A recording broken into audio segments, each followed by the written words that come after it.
अस्सलाम वालेकुम नाजरीन। मशरिक़ वस्ता में तनाव खतरनाक हद तक बढ़ चुका है।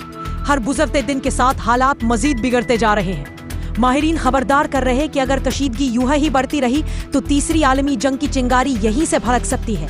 इस वक्त इसराइल और हमास के दरमियान खूनरेज़ झड़पें जारी हैं। ताहम एक मस्बत इशारा यह है कि दोनों फरीक जंगबंदी पर बातचीत के लिए रजामंद हो चुके हैं, जिससे उम्मीद की जा रही है कि जल्द किसी सीज फायर पर इत्तेफाक हो जाएगा।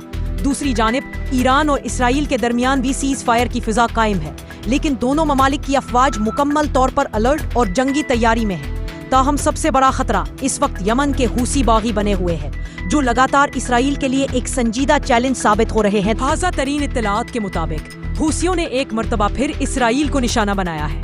इस बार हमला किया गया इसराइल के सबसे मसरूफ और हसास बेन गुरियन इंटरनेशनल एयरपोर्ट पर। मिसाइल हमला इस कदर शदीद था कि इसराइल की सिक्योरिटी एजेंसियां हड़बड़ा गईं। फजा में धुएं के बादल साफ देखे जा सकते थे। हूसी गरों ने इस हमले की बाकायदा जिम्मेदारी कबूल कर ली है। हमले का बराहे रास्त असल तल अबीब में वाक़े इसी हवाई अड्डे पर हुआ, जहां चंद ही लम्हों में पूरे शहर में सायरन बजने लगे। अवाम में खौफ फैल गया और हर तरफ अफरा तफरी का समा था। हिफाजती इक़दामात के तहत एयरपोर्ट को वक्ती तौर पर बंद कर दिया गया, जबकि मुताद्दिद बैनुल-अक़वामी परवाज़ों का रुख दीगर हवाई अड्डों की जानिब मोड़ दिया गया।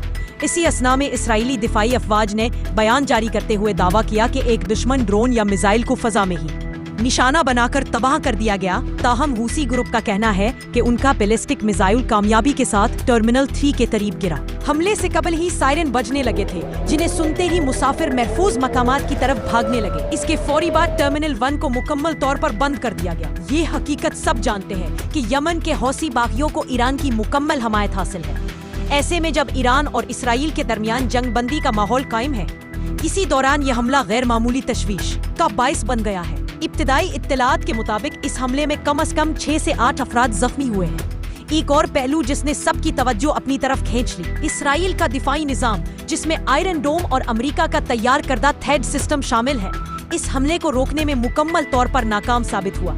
अगर हौसियों के पास इस कदर जदीद हथियार मौजूद है, ये इसराइली हुकूमत बिलखुसूस वजीर आजम नेतन्याहू के लिए एक संगीन चैलेंज है। हूसी तर्जुमान याहिया सारी ने अल मसीरा चैनल पर इस हमले की जिम्मेदारी कबूल करते हुए दावा किया कि ये कार्रवाई गजा में जारी इसराइली फौजी हमलों और फलस्तीनी शहरियों के खिलाफ अपनाई गई पॉलिसियों के जवाब में की गई है। उन्होंने वाज़े तौर पर तंबीह की कि बेन गुरियन एयरपोर्ट पर मजीद हमले होंगे और तमाम बैनुल-अक़वामी फ़ज़ाई कंपनियों को मशवरा दिया कि वो इसराइल के लिए अपनी परवाज़ें फौरी तौर पर बंद कर दें।